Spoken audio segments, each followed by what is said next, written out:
for you to meet Robin Gibb, who's probably recorded with his brothers. And how many albums have you sold?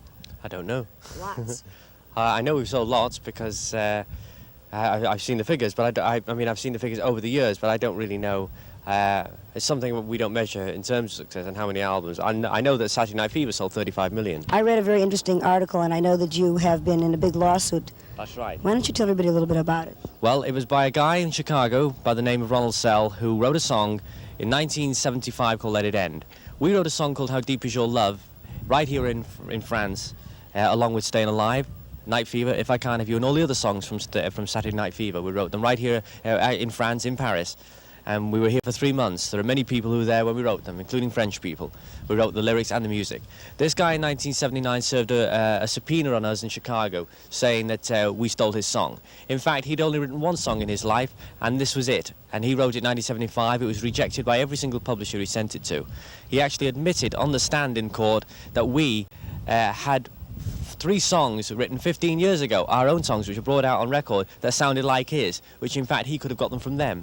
His song he could have stolen from those songs because they were written years ago. So he actually admitted hearing songs that sounded like his, even on our album, which were long before his song was written. Plus, there was a piece in Beethoven's Second Movement that sounded like How Deep Is Your Love, which is common phrases, which, you know, we were trying to compare. And From Me to You, the opening line of the Beatles song, and on and on. Plus the fact that he had his song rejected by so many people that he offered to sell it 7 or 8 years ago, which means if we were going to steal the song, why should we steal the song that we could buy?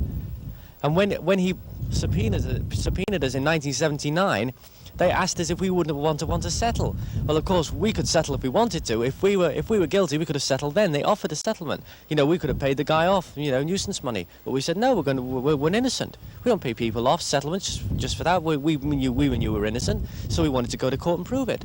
We had our Chicago jury. We had a Chicago.